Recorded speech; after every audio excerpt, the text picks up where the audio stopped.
Corona बेकाबू, मुल्क भर में पाबंदियां मजीद सख्त। कारोबारी मराकज रात 8 बजे बंद करने का हुक्म। कारोबार हफ्ते में 2 दिन बंद रहेंगे। दिनों का तयन विफाक और सूबे खुद करेंगे। होटलों के अंदर बैठकर खाने पर पाबंदी आयद।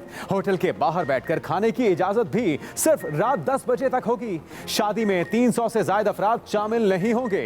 तकरीब भी खुली फजा में सिर्फ 2 घंटे के लिए होगी। तफरीही मकामात मुकम्मल तौर पर बंद। वॉक और जॉगिंग ट्रैक खुले रहेंगे। स्पोर्ट्स, सकाफती और दूसरी तकरीबात पर मुकम्मल पाबंदी आयद। सिनेमा और मज़ारात बंद रहेंगे। ज्यादा मुतासरा इलाकों में इमरजेंसी के अलावा नकलो हरकत पर सख्त पाबंदियां आयद। एनसीओसी ने बड़े फैसलों का ऐलान कर दिया। स्कूल खोलने या ना खोलने का फैसला 24 मार्च को करेंगे। वफाकी वज़ीर तालीम शफकत महमूद कहते हैं वबा की तीसरी लहर इंतहाई खतरनाक है। तालीमी इदारे बंद करने के हक पे नहीं मगर मजबूरी में फैसला करना पड़ रहा है। वजारत तालीम की भी यही ख्वाहिश है तालीमी इदारे खुले रहे। ऑनलाइन तालीम से बच्चे खुश नहीं, तलबा और असातिज़ा की सेहत पहली तरजीह है। एनसीओसी की कोरोना की मौजूदा सूरत हाल पर गहरी तशवीश। सूबाई हुकूमतों और दीगर मुतल्लिका इदारों को SOPs पर सख्ती से अमल दरामद कराने के अहकामात। कोरोना पर सख्त पाबंदियां 11 अप्रैल तक लगाई गई। 7 अप्रैल को नजरसानी के लिए फिर इजलास होगा।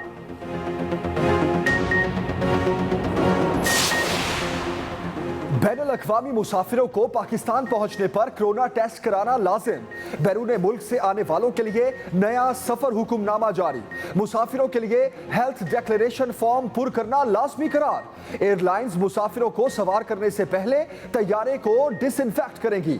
जहाज में सीट तब्दील करने की इजाजत नहीं होगी। मुसाफिर को बताना होगा वो 14 दिन में किन मुमालिक का सफर कर चुका। सिविल एविएशन अथॉरिटी ने 5 अप्रैल तक कोरोना से मुतालिक SOPs में तौसीह कर दी। ब्रॉडशीट को $15 लाख की अदायगी का रिकॉर्ड चोरी होने का इंकशाफ। ब्रॉडशीट कमीशन ने तहकीकात मुकम्मल कर ली। रिपोर्ट वजीर आजम ऑफिस को इरसाल। 500 सफ़हात पर मुश्तमिल सर्बमोहर रिपोर्ट में इंकशाफ हुआ कि 2008 में कंपनी को $15 लाख की अदायगी का रिकॉर्ड गायब हुआ। वजारत खजाना, कानून और अटॉर्नी जनरल ऑफिस से फाइलें गायब हुई। लंदन में पाकिस्तानी हाई कमीशन से लंदन में भी इस अदायगी का रिकॉर्ड मौजूद नहीं। कमीशन को अदायगी से मुतल्लिक तफसीलात नैब रिकॉर्ड से मिली। रिपोर्ट में कहा गया कि गलत शख्स को अदायगी रियासत पाकिस्तान के साथ धोखा है। अदायगी को महज बेहतियाती करार नहीं दिया जा सकता।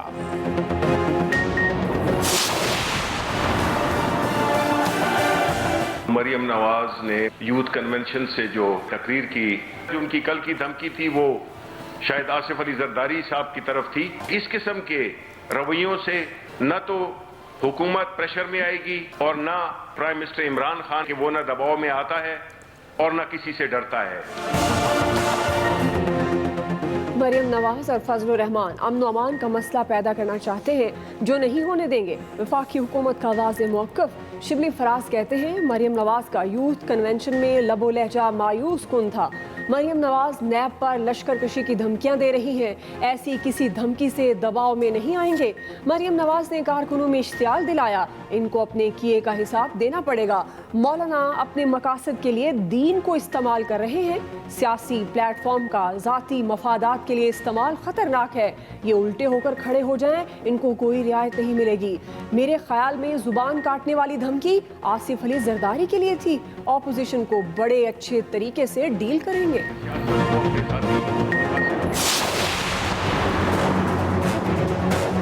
सियासत के अंदर अब नून और शीन जो आपस में मद्दे मुकाबल आ गई हैं, वहाँ आपकी दाल गलती मुझे नजर नहीं आ रही। हुकूमत नहीं चाहती कि कोई सियासी मुखालिफ जो है उसको आनी हाथों से निपटे। मरियम नवाज को नैब के सामने पेश होना पड़ेगा। 26 मार्च को किसी को कानून हाथ में लेने की इजाजत नहीं देंगे। वज़ीर आला पंजाब की मुआविन ख़ुसूसी इत्तलात फिरदौस आशिकावान कहती हैं मशवरा है मरियम नवाज फूलन देवी का रूप ना धारें। जाली राजकुमारी को फिल्मी डायलॉग बोलने से परहेज करना चाहिए। PDM की हंडिया बीच चौराहे फूट चुकी। मौलाना शदीद घायल हैं। जाती उम्रा में उनकी मरहम पट्टी की गई। दवा लेने के लिए पाकिस्तान से जाने वाला शख्स वापस नहीं आया। सियासत में नून और शीन मद्दे मुकाबिल हैं। 26 मार्च को हुकूमत ने कोई रुकावट डाली तो चेयरमैन नैब जिम्मेदार होंगे। रहनुमा नून लीग राना सनाउल्लाह की वार्निंग। कहा मरियम नवाज को भेजा गया नैब नोटिस गैर कानूनी है। इनके साथ यकजहती के लिए कारकुन और पार्टी रहनुमा जाएंगे। अगर गिरफ्तारी अमल में आई तो लाहे अमल बनाएंगे। गैर कानूनी गिरफ्तारी पर एहतजाज होगा। नैब ऑफिस को चारों तरफ से सील कर दिया जाएगा। यह भी कहा कि पीडीएम की कश्ती का सुराख मौलाना फजलुर रहमान ने भर दिया। 9 जमातें हुकूमत को रुखसत करने पर मुत्तफिक हैं। कोरोना की सूरत हाल हर गुजरते दिन के साथ खतरनाक। वबा एक दिन में मजीद 20 जिंदगियां ले गई। 3669 नए केसेस। अवाम ने अब भी वायरस को संजीदा ना लिया। मुख्तलिफ शहरों में SOPs की खुली खिलाफ वर्जी जारी। लाहौर में वबा की शरह में खौफनाक हद तक इजाफा। अवाम ने फिर भी मास्क ना पहना। SOPs की खिलाफ वर्जी पर मुल्तान में 11 दुकानें और 2 रेस्टोरेंट सील। 3 मुकदमे दर्ज। नौशहरा में एक होटल को ताले लगाए गए। 3 अफराद गिरफ्तार। पंजाब के मुख्तलिफ शहरों में जुमे और हफ्ते को मार्केट्स बंद रहेंगी। इतवार को खोलने की इजाजत होगी। गुजरात, भक्खर, मियांवाली, मंडी बहाउद्दीन, टोबा टेक सिंह, मुल्तान, रावलपिंडी, जेलम, शेखुपुरा, चिन्योट, खानेवाल और DG खान शामिल।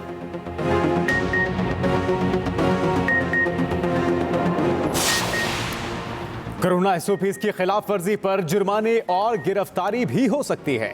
वजीर दाखिला शेख रशीद ने खबरदार कर दिया। कहा हम सब पर फर्ज है कि मिलकर कोरोना के खिलाफ जंग लड़ें। ताजिर हफ्ते में 2 रोज अपने कारोबार बंद रखें। अवाम मास्क का इस्तेमाल करें। इस्लामाबाद में दफा 188 नाफिज की जा चुकी। गिरफ्तारी भी अमल में लाई जा सकेगी।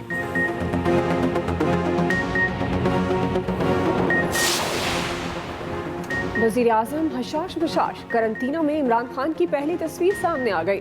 मौमन खुसूसी शहबाज गिल के मुताबिक इमरान खान की सेहत बेहतर है, हौसले बुलंद हैं, घर से मामूल के दफ्तरी काम सरअंजाम दे रहे हैं। चीनी वज़ीर आज़म का इमरान खान के नाम खत। जल्द सेहतयाबी के लिए नेक ख्वाहिशात का इजहार। लिखा, यकीन है इमरान खान की क़यादत में पाकिस्तान वबा पर कामयाबी से काबू पाएगा।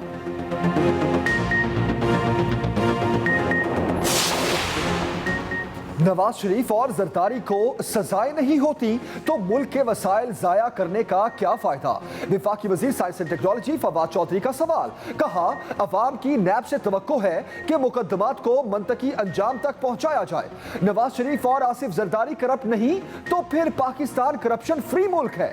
तर्जुमान नून लीग मरियम औरंगजेब का जवाब। कहा अवाम को तवक्को है फॉरेन फंडिंग, खुफिया अकाउंट्स, अलीमा बाजी की सिलाई मशीनों, मालम जब्बा की वारदातों, billion tree corruption tsunami, BRT और हेलीकॉप्टर केसेस को मंतकी अंजाम तक पहुंचाया जाए।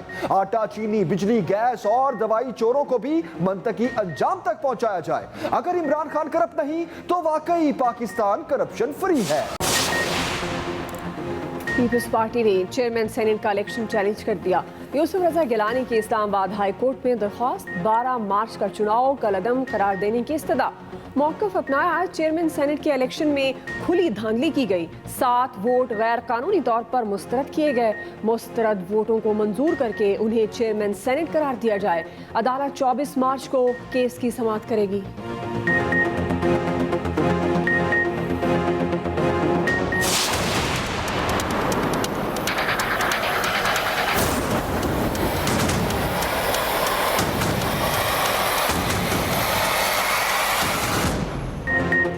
यूसुफ रजा गिलानी की बतौर सेनेटर नाअहली केस की इलेक्शन कमीशन में समाअत। दौरान समाअत रहनुमा PTI मलिका बुखारी ने कहा शफाफ इंतखाबात इलेक्शन कमीशन की जिम्मेदारी है। मेंबर KP की तंबीह। कहा तहम्मुल से बात करें। मेंबर पंजाब ने कहा कि वीडियो में किसी का चेहरा वाज़े नहीं। मलिका बुखारी बोली कमीशन खुद पता लगाए कि वीडियो स्कैंडल में कौन मुलविस है। केस की समाअत मुलतवी होने के बाद मीडिया से बात करते हुए मलिका बुखारी का कहना था कि यह झूठ और सच की जंग है। इलेक्शन कमीशन अपनी आईनी जिम्मेदारियां अदा करने में नाकाम हो गया।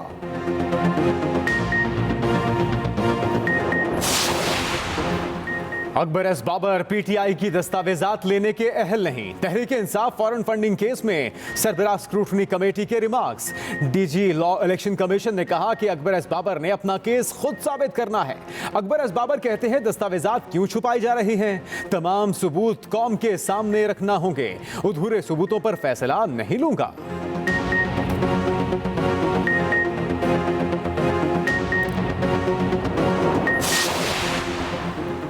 तहरीक इंसाफ सिंध के रहनुमा हलीम आदिल शेख का जेल से बाहर आकर इलेक्शन कमीशन पर केस करने का ऐलान। पेशी के मौके पर मीडिया से गुफ्तगू में बोले, डस्का में अगर कुछ होता है तो वहाँ फौरी एक्शन होता है। सिंध के इलेक्शन पर कोई एक्शन नहीं लिया जाता। मेरा कसूर सिंध हुकूमत को बेनकाब करना है।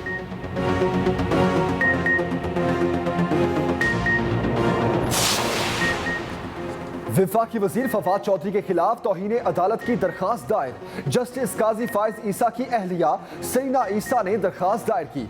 फवाद चौधरी ने 2 रोज कबल जस्टिस काजी फायज से मुताल्लिक ट्वीट किया था।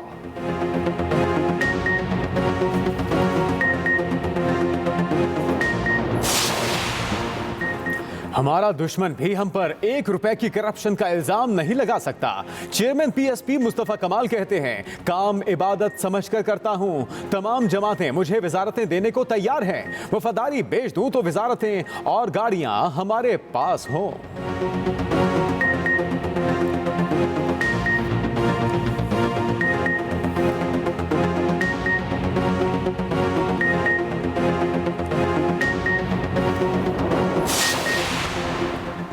इस्लामाबाद में यौम पाकिस्तान पर होने वाली parade reschedule.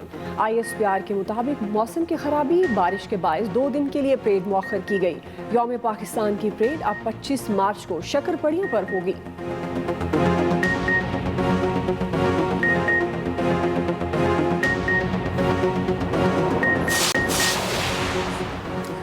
Air chief marshal Zaheer Ahmed Babar को निशाने इम्तियाज मिलिट्री से नवाज दिया गया। ऐवान सदर में तकरीब। सदर मुमलिकत ने नए एयर चीफ को एजाज से नवाजा। तकरीब में आला सिविल और मिलिट्री हुकाम की शिरकत। पाक फिजाया के नए सरबराह का GHQ का दौरा। Army chief general Qamar Javed Bajwa से मुलाकात। ISPR के मुताबिक आर्मी चीफ ने कमांड संभालने पर मुबारकबाद दी।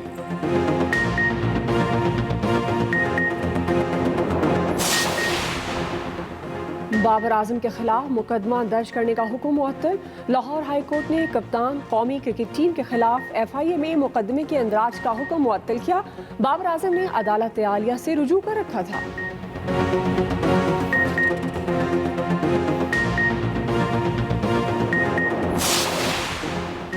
कौमी कैंप में शामिल तमाम 34 क्रिकेटर्स की तीसरी कौमी टेस्टिंग रिपोर्ट मनफी आ गई।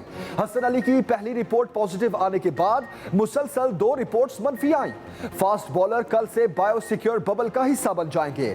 कैंप में शामिल तमाम खिलाड़ियों और ऑफिशियल्स का चौथा और आखिरी कोविड टेस्ट बुध को होगा। बुलेटिन का आगाज अहम खबर से करेंगे। बिलावल भुट्टो की PDM में शामिल जमातों पर तनकीद। चेयरमैन पीपल्स पार्टी का नून लीग का नाम लिए बगैर उस पर तंज सेलेक्ट होने का सिलसिला मेरे खून में शामिल नहीं। अहम और बड़ी खबर दे रहे हैं आपको। बिलावल भुट्टो ने मीडिया से बात की। चेयरमैन पीपल्स पार्टी का नून लीग का नाम लिए बगैर उस पर तंज, आपको अहम खबर दे रहे हैं। सिराजुल हक से मुलाकात के बाद बिलावल भुट्टो ने मीडिया से बात की। बिलावल भुट्टो की PDM में शामिल जमातों पर तनकीद। सवाल जरूर पूछूंगा कि ये किसका आइडिया था कि हमारा लॉन्ग मार्च के 10 दिन पहले हम इस्तीफा को लॉन्ग मार्च से नफी करें। अगर हमने इस्तीफा को लॉन्ग मार्च से नफी करना था तो फिर उस वक्त नफी कर देते जब हम ऐलान कर रहे थे पूरा पाकिस्तान डेमोक्रेटिक मूवमेंट की तहरीक एक तरफ और ये 2 इलेक्शंस एक तरफ। जो नुकसान हमने इस हुकूमत को पहुंचाया है वो इसी इलेक्शंस लड़ने में से और उनका मुकाबला करने में से पहुंचाया है। ये बात तो आप बाई इलेक्शंस के बारे में भी कह सकते हैं कि जो 7 बाई इलेक्शंस मुल्क के कोने कोने में लड़े गए, हर सूबा में लड़े गए, हुकूमत को टफ टाइम दिया गया। कुछ हमारे दोस्तों का ख्याल ये था कि हमें उस बाई इलेक्शन से भी बॉयकॉट करना चाहिए था, सेनेट से भी और नेशनल असम्बली से भी बॉयकॉट करना चाहिए था। और जब नेशनल असम्बली में और सेनेट में पाकिस्तान डेमोक्रेटिक मूवमेंट का जीत हुआ, ये जमातों या ये ग्रुप जो ये तजवीज़ दे रहे थे कि हम सिस्टम से आउट रहें, वो गलत साबित हुए। तो हमारा उम्मीद था कि इस मीटिंग में हम लॉन्ग मार्च पे जोर और फोकस करते, हम अपना कामयाबियों में पे फोकस करते और अगर कोई अपना मौक़िफ़ पे नज़रसानी करते तो वो लोग अपने मौक़िफ़ पे नज़रसानी करते जिनका मौक़िफ़ गलत साबित हुआ।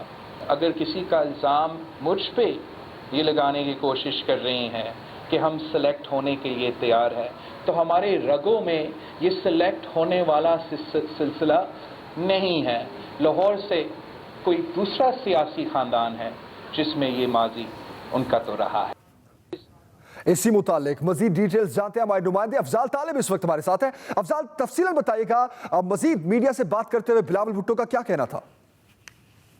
हाँ जी बिल्कुल, चूंकि आज जो है अमीर जमात इस्लामी सिराजुल हक से मुलाकात के बाद जो है मीडिया से गुफ्तगू करते हुए बिलावल भुट्टो का कहना था कि चूंकि उन्होंने पीडीएम पे ये सवाल जो खड़ा कर दिया है कि उन्होंने पीपल्स पार्टी को इत्मीनान में लिए बगैर किसने ये तजवीज़ दी थी कि लॉन्ग मार्च को जो है वो नथी किया जाए इस्तीफों के साथ। इस पैगाम में उन्होंने वाज़ेह तौर पर यह भी बता दिया कि पीपल्स पार्टी का जो स्टांस है, पीपल्स पार्टी का जो बयानिया है, वो ये क्लियर है कि वो ना सिर्फ असम्बलियों में जो है हुकूमत को टफ टाइम देना चाहते हैं बल्कि असम्बलियों से बाहर भी।